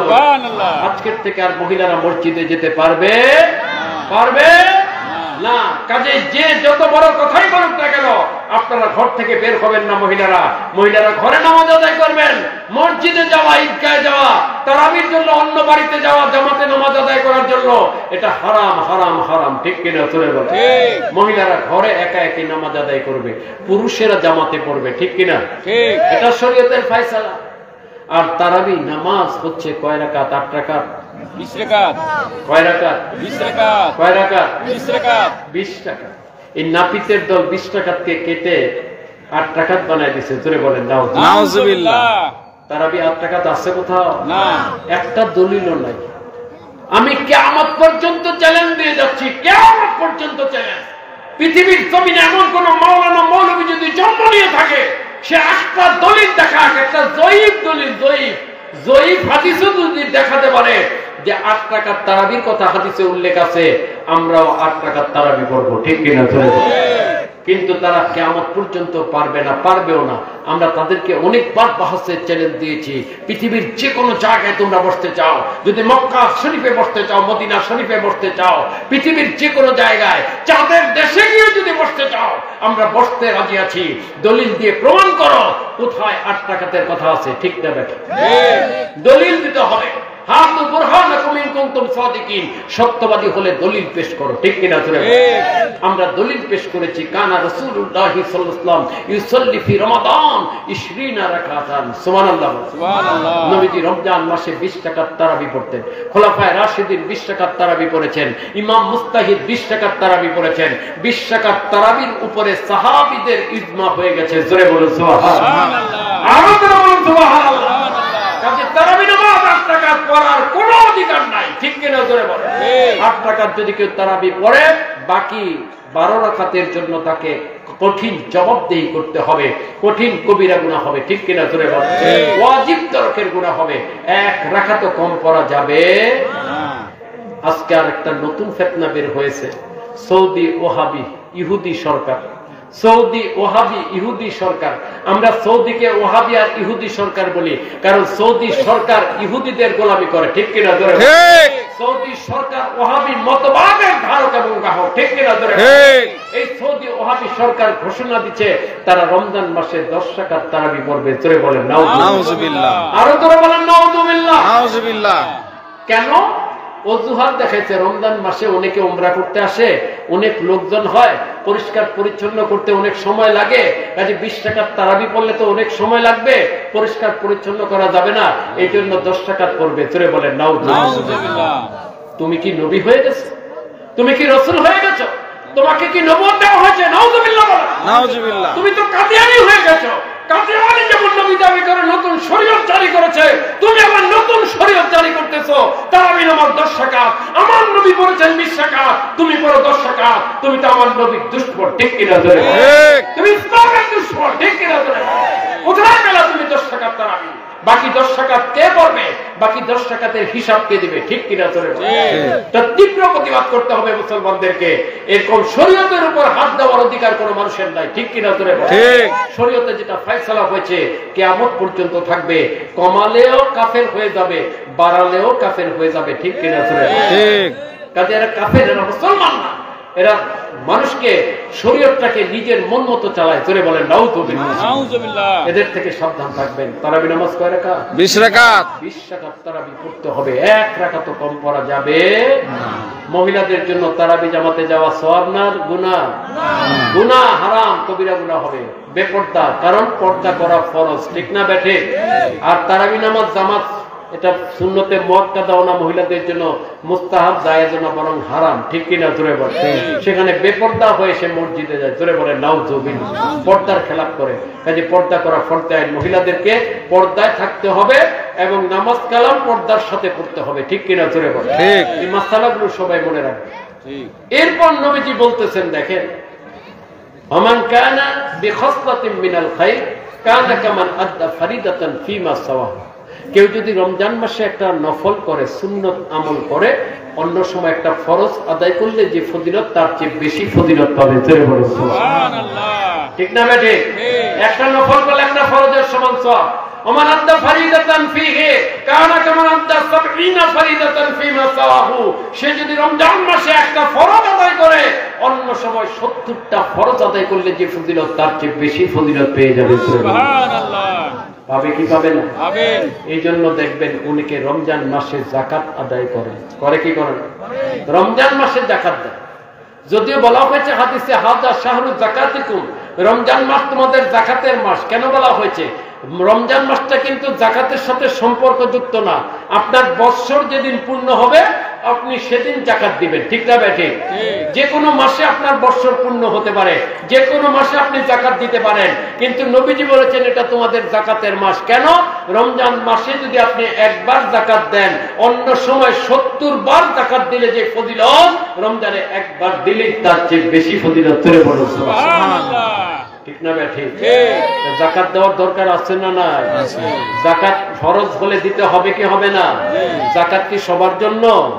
যাকাত হচ্ছে যারা মালিকে নেসাব, নেসাব পরিমাণ সম্পদের মালিক হবে। নেসাবটা কি? নেসাব হচ্ছে 7.5 ভরি স্বর্ণ যদি কারো কাছে থাকে, পুরুষ হোক মহিলা হোক, যার মালিকানায় থাকবে, 1 বৎসর সংসার খরচ করার পরে, ঋণ পরিশোধ করার পরে যদি 7.5 ভরি স্বর্ণ থাকে, অথবা 52.5 ভরি রূপা থাকে, অথবা 52.5 ভরি রূপার যে মূল্য বর্তমান বাজারে 83,300 টাকা, এই নগদ কারো কাছে যদি 83,300 টাকা থাকে, তাহলে 1 বছর থাকলে তার উপরে যাকাত দেওয়া ফরজ। ঠিক না ঠিক? তার উপর যাকাত দেওয়া কি ফরজ। অনেকে লাখ লাখ টাকা ব্যাংকে ফেলায় রাখছে, লাখ লাখ টাকা ব্যবসায় লাগায় রাখছে, লাখ লাখ টাকা মানুষকে কর্জ দিয়ে রাখছে, লাখ লাখ টাকা অ্যাকাউন্টে জমা আছে, কিন্তু যাকাত দেয় না। ধরে বলেন নাউজুবিল্লাহ। মাসালা জানো না, না জানার কারণে যাকাত দেয় না। যে যাকাত দিবে না, যাকাত না দিলে 1 নম্বরে সে ফরজ তরক করলো, ইসলামের ভিত্তি নষ্ট করে দিল। ঠিক কিনা? ধরে বলেন। তারপরে যে যাকাত দিল না, সে কি করলো? হারাম মালটাকে হালাল মালের সাথে মিশ্রিত করলো। ধরে বলেন নাউজুবিল্লাহ। কারণ যাকাত, যেই পয়সাটা যাকাত হয়েছে, এটা গরিবের হক। কার হক? গরিবের হক। যদি আপনার মালের সাথে থাকে, আপনি সেটা খান, হারাম খেলেন। ঠিক কিনা? ধরে 1 পয়সা হারাম খেলে 40 দিন ইবাদত কবুল হয় না। ঠিক না বেঠিক? কাজে যে যাকাত দেয় না, তার নামাজ কবুল হয় না, তার কোন ইবাদত বন্দেগী আল্লাহর দরবারে কবুল হয় না। ধরে বলেন নাউজুবিল্লাহ। যাকাত ওশর, অনেকে ওশরও দেয় না। ওশর কাকে বলে? ওশর হচ্ছে ফল এবং ফসলের যাকাত। ফল এবং ফসলের যাকাত হচ্ছে ওশর। যেমন আম বাগান আছে, এই আম বাগানে যত আম ধরবে, এই আমটা যেহেতু এখানে পরিশ্রম করা হয়, টাকা পয়সা খরচ করা হয়, পরিশ্রম দেওয়া হয়, এই জন্য 20 ভাগের 1 ভাগ আম গরিব মিসকিনের হক। ঠিক কিনা? ধান খেতে ধান হয়েছে, 20 মণ ধান হলে 1 মণ ধান গরিবের হক। ঠিক না বেঠে? 20 ভাগের 1 ভাগ। আর বিনা পরিশ্রমে ফলালে 10 ভাগের 1 ভাগ, 10 ভাগের 1 ভাগ গরিবের হক। এটা দিতেই হবে, না দিলে হারাম খাবেন এবং আল্লাহর আযাব তো আছেই, শাস্তি তো আছে, কঠিন কবিরা গুনাহ হবে। পরকালে কবরে হাসরে বিদারে দেখা যাবে এগুলোকে উত্তপ্ত করে, গরম করে আপনার পার্শ্ব দেশে সারা শরীরে দাগা দেওয়া হবে। জোরে বলে দাও তো। সাপে পরিণত হবে, সাপ আপনাকে দংশন করতে থাকবে। জোরে বলে নাউযুবিল্লাহ। আর বলবে আনা মালুকা ওয়া কানজুকা, আমি তোমার ওই মাল, আমি তোমার ওই সম্পদ। জোরে বলে নাউযুবিল্লাহ। কঠিন শাস্তি দিবে। তাহলে ওশর দিতে হবে, যাকাত দিতে হবে, ফিতরা দিতে হবে। এটা ফরজ ওয়াজিব দান। ঠিক না বেঠিক? এটা কি ফরজ ওয়াজিব দান? ফিতরা ওয়াজিব, যাকাত আর ওশর ফরজ। এটা দিতেই হবে, না দিলে হারাম খেলেন। হারাম খেলে কোনো ইবাদত বন্দেগী কবুল হবে না। এখন যাকাত দেওয়া যেমন ফরজ, ওশর দেওয়া যেমন ফরজ, এই যাকাত, ফিতরা, ওশরটা কোন জায়গায় দিবেন এটা জানাটাও ফরজ। ঠিক কিনা? ধরে বল। সব জায়গায় দেওয়া যাবে? যাকাত ফিতরা যাকে তাকে দেওয়া যাবে? 1 নাম্বার শর্ত, তার ঈমান ঠিক থাকতে হবে, আকীদা ঠিক থাকতে হবে। যাদের আকীদা ঠিক নাই, নবীজি সম্পর্কে এলোমেলো আকীদা করে, নবী তার মতোই মানুষ। ধরে বলেন নাউযুবিল্লাহ। নবীজি হাজির নাজির না, নবীজি গায়েব জানেন না, নবীজি মাটির তৈরি, নবীজি মারা গেছেন। ধরে বলেন নাউযুবিল্লাহ। বলে কি বলে না? এমন লোক আছে না? এই ধরনের মৌলবীদের মাদ্রাসায় যাকাত ফিতরা দেওয়া যাবে যাবে না, কারণ তাদের আকীদা ঠিক নাই। 2 নম্বর, আমল ঠিক থাকতে হবে, শরীয়ত সম্মত আমল থাকতে হবে। কারণ শরীয়তের খেলাফ আমল করে এমন লোককে যদি আপনি যাকাত দেন, সে যাকাতের টাকা খেয়ে যত গুনাহ করবে সমস্ত গুনাহ আপনার আমলনামায় যাবে। জোরে বলেন নাউযুবিল্লাহ। কেন? কারণ তাআওয়ানু আলাল বিররি ওয়াত তাকওয়া ওয়া লা তাআওয়ানু আলাল ইসমি ওয়াল উদওয়ান। আল্লাহ পাক কোরআন শরীফে বলেছেন, তোমরা নেকি পরহেজগারিতে সাহায্য করো, পাপে বদিতে সাহায্য করো না। জোরে বলেন নাউযুবিল্লাহ। পাপে বদিতে সাহায্য করা যাবে না।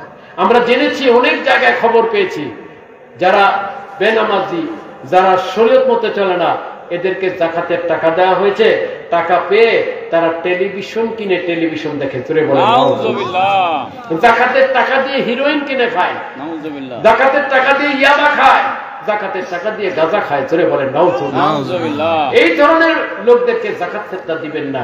যারা তালিবুল ইলম, যাদের আকীদা আহলে সুন্নাতের জামাত অনুযায়ী, যারা সুন্নতের পূর্ণ পাবন, যারা 24 ঘন্টা নেক কাজে মশগুল থাকেন, কোরআন তেলাওয়াতে মশগুল থাকেন, হাদিস শরীফ পাঠে মশগুল থাকেন, ইবাদত বন্দেগীতে মশগুল থাকেন, এরকম মাদ্রাসা তালিবুল ইলম দেখে তাদের কাছে যাকাতটা পৌঁছাবে। জোরে বলেন সুবহানাল্লাহ। ওসব দিবেন, আপনি সদকায়ে জারিয়ার সওয়াব পাবেন। জোরে বলেন সুবহানাল্লাহ। তারা আপনার যাকাতের টাকা খেয়ে, ওসরের টাকা খেয়ে যে তগুলো নেক কাজ করবে, আপনার আমলনামায় সব নেকিগুলো চলে যাবে। জোরে বলেন সুবহানাল্লাহ।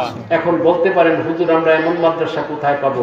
আমাদেরকে বলে দেন কোন জায়গায় দিলে আমাদের যাকাতটা আদায় হবে। এরকম মাদ্রাসাই হচ্ছে রাজারবাগে পীর সাহেব কিবলার এজাজতে পরিচালিত যত মাদ্রাসা আছে। আপনাদের এলাকায় আছে মোহাম্মদিয়া জামিয়া শরীফ মাদ্রাসা, আছে না নাই? এরকম রাজারবাগ শরীফে আছে মোহাম্মদিয়া জামিয়া শরীফ মাদ্রাসা। সারা বাংলাদেশে ওনার অসংখ্য মাদ্রাসা আছে, এতিম গরিব মিসকিন ছাত্ররা পড়াশোনা করে। আপনি যদি সেখানে টাকাটা পৌঁছান, যাকাত ফিতরা ওসর সঠিক জায়গায় পৌঁছানো হলো এবং আপনার যাকাতটা কবুল হবে, আপনি সদকায়ে জারিয়ার সওয়াব পাবেন। জোরে বলেন সুবহানাল্লাহ। আমার দায়িত্ব হচ্ছে বলে দাও, কারণ আল্লাহ পাক আমাকে ধরতে পারেন। তুমি অমুক জায়গায় গেলা রানীহাট, সেখানে গিয়ে ওয়াজ করলা যাকাতের, যাকাতটা কোন জায়গায় দিতে হবে সেটা বললা না, আমাকে আল্লাহর কাছে জবাবদিহি করতে হতে পারে। ঠিক কিনা? চলে আমি আপনাদেরকে বলে গেলাম, এখন দেওয়া না দেওয়াটা আপনার দায়িত্ব। আপনি যাচাই বাছাই করেন, সারা বাংলাদেশ যাচাই বাছাই করেন। রাজারবাগের মাদ্রাসাগুলোতে আহলে সুন্নাতের জামাতের খেলাফ কোনো আকীদা আছে কিনা, রাজারবাগের মাদ্রাসাগুলোতে ছাত্ররা শরীয়তের খেলাফ কোনো কাজ করে কিনা, আপনি যাচাই বাছাই করেন। একটাও শরীয়তের খেলাফ কাজ পাবেন না। জোরে বলুন সুবহানাল্লাহ। সম্পূর্ণ শরীয়ত সম্মত মাদ্রাসা হচ্ছে রাজারবাগের সিলসিলা ভিত্তিক মাদ্রাসাগুলো। জোরে বলুন সুবহানাল্লাহ। সেখানে যাকাত ফিতরা ওসব যদি আমরা পৌঁছাই, আমরা সঠিক জায়গায় পৌঁছাতে পারবো। ঠিক না ঠিক? এরপরে নবীজি বলেছেন, মান ফাত্তারা ফিহি সাইমান, যে ব্যক্তি নাকি রমজান মাসে রোজাদারকে ইফতারি করাবে, তাহলে আল্লাহ পাক তার জীবনের গুনাহগুলো ক্ষমা করে দিবেন। ও ইতকু রাকাবাতিহি মিনান নার, তাকে জাহান্নাম থেকে মুক্তি দিয়ে দিবেন। জোরে বলুন সুবহানাল্লাহ। রমজান মাসে যদি কেউ রোজাদারকে ইফতারি করায়, গুনাহ খাতা মাফ, জাহান্নাম থেকে মুক্তি, রোজাদারের সমপরিমাণ ফজিলত আপনার আমলনামায় দেওয়া হবে। সুবহানাল্লাহ। এক সাহাবী দাঁড়ায় বললেন, ইয়া রাসূলুল্লাহ, ইয়া হাবিবাল্লাহ, লাইসা কুল্লুনা নাজিদু মা নুফাত্তিরু বিহি সাইম, আমাদের মধ্যে তো অনেকে আছে যারা রোজাদারকে ইফতারি করানোর সামর্থ্য রাখে না, তারা এই ফজিলতগুলো কিভাবে লাভ করবে? ইয়া রাসূলুল্লাহ, আমার নবীজি দয়ান নবী, উনি বলে দিলেন, হে আমার উম্মতেরা, এই যে ফজিলতটা বললাম, রোজাদারকে রমজান মাসে ইফতারি করালে গুনাহ খাতা মাফ হয়ে যায়, তারপরে জাহান্নাম থেকে মুক্তি পাওয়া যায়, রোজাদারের সমপরিমাণ ফজিলত পাওয়া যায়। এই যে ফজিলতটা আমি বললাম, এটা কাদের জন্য? মান ফাত্তারা সাইমান আলা মাসকাতে লাবানিন আও তামরাতিন আও শারবাতিন মিম্মা, যে ব্যক্তি কোনো রোজাদারকে এক ঢোক পানি পান করে, একটা খুরমা বা খেজুর খাওয়াবে, এক ঢোক দুধ পান করাবে, তাহলে আল্লাহ তাকে এই ফজিলত দিয়ে দিবে। সুবহানাল্লাহ। এটা কি বড় কিছু? ছোট আমল। পানি তো সবাই খাওয়াতে পারে। ঠিক না ঠিক? আপনি খাওয়ান, এক ঢোক পানি খাওয়ান রোজাদারকে, আপনি সেই ফজিলত পেয়ে যাবেন। আর যদি কেউ তৃপ্তি সহকারে খাওয়ায়, পেট ভরায় খাওয়ায়, মনের মতো খাওয়ায়, তাহলে আমার নবীজি বলেন, সাকাহুল্লাহু তাআলা মিন হাউজি, আল্লাহ পাক আমার হাউজে কাউসার থেকে তাকে পানি পান করাবেন। সুবহানাল্লাহ। হাউজে কাউসারে পানি পান করলে জান্নাতে যাওয়া পর্যন্ত তার পানি পিপাসা লাগবে না। সুবহানাল্লাহ। সুবহানাল্লাহ। তাহলে রমজানের কত ফজিলত, রোজাদারের কত ফজিলত, রোজাদারকে ইফতারি করানোর মধ্যে কত ফজিলত। এই জন্য মুজাদ্দিদ আযম রাজারবাগের মধ্যে মুর্শিদ কিবলা ইসলাম, ওনার একটা অনবদ্য তাসদিদ মোবারক হচ্ছে, উনি ঘোষণা দিয়ে দিয়েছেন সারা বিশ্বে আঞ্জুমানে আল বাইয়ানাতের উদ্যোগে ঘরে ঘরে দোকানে দোকানে অফিসে অফিসে জায়গায় জায়গায় ইফতার মাহফিলের আয়োজন করতে হবে। জোরে বলেন সুবহানাল্লাহ। উনি ঘোষণা দিয়ে দিয়েছেন তোমরা ইফতার মাহফিল করো, বেশি বেশি করে মানুষকে ইফতারি করাও, তাহলে এই ফজিলতগুলো তোমরা লাভ করতে পারবে। জোরে বলেন সুবহানাল্লাহ। কাজে এই ফজিলতটা সবাই লাভ করার চেষ্টা করবেন। আপনাকে 100 জন খাওয়াতে হবে, 200 জন খাওয়াতে হবে এমন না, 1 জন 2 জন রোজাদারও যদি আপনি ঘরে নিয়ে ইফতারি করান এই ফজিলতটা আপনি পেয়ে যাবেন। ঠিক না বেঠিক? অথবা এখানে মাদ্রাসা আছে, আপনি ইফতারি দিলেন বা টাকা দিয়ে দিলেন, এখানে ছাত্ররা আছে, আলিম ওলামারা আছে, এরা ইফতারি করবে, আপনি ফজিলতটা পেয়ে যাবেন। জোরে বলেন সুবহানাল্লাহ। অথবা রাজারবাগ শরীফে প্রতিদিন রমজান মাসে যত মানুষ আসে সবার জন্য ফ্রি ইফতারির ব্যবস্থা করা হয়। জোরে বলেন সুবহানাল্লাহ। সেখানে ইফতার ফান্ড আছে, আপনি যদি দরবার শরীফের ইফতার ফান্ডে কিছু টাকা জমা দিয়ে দেন, যতগুলো লোক ইফতারি করবে 30টা দিন প্রত্যেকটা রোজাদারের ফজিলতগুলো আপনি পেয়ে যাবেন। জোরে বলেন সুবহানাল্লাহ। জাহান্নাম থেকে মুক্তি পেয়ে যাবেন। কাজে এই আমলগুলো আমরা সবাই করার চেষ্টা করব। আর প্রত্যেকেই আমরা হক্কানি ওলির দরবারে যাব। ওলি আল্লাহদের দরবারে না গেলে ওলি আল্লাহ হওয়া যায় না। ঠিক না বেঠিক? ঠিক। আমরা যে রমজানের হক আদায় করতে চাই আমাদের ওলি আল্লাহদের কাছে যাওয়া দরকার। এই জন্য বায়াত হওয়াকে ফরজ ফতোয়া দেওয়া হয়েছে। ওলি আল্লাহদের কাছে বায়াত হওয়া কি ফরজ? পুরুষ মহিলা সবার জন্য ফরজ। কেন? অন্তর পরিষ্কার পরিশুদ্ধ করা ফরজ, কালবি জিকির করা ফরজ, ফয়েজ তাওয়াজ্জুহ হাসিল করা ফরজ। এই জন্য ওলি আল্লাহদের কাছে বায়াত হওয়াটাও কি ফরজ। কাজে আসেন দরবার শরীফে রাজারবাগের পীর সাহেব কিবলা ওনার কাছে আসেন, আমরা সবাই ওনার কাছে বায়াত হয়ে আমরা আল্লাহ ওয়ালা হওয়ার চেষ্টা করি।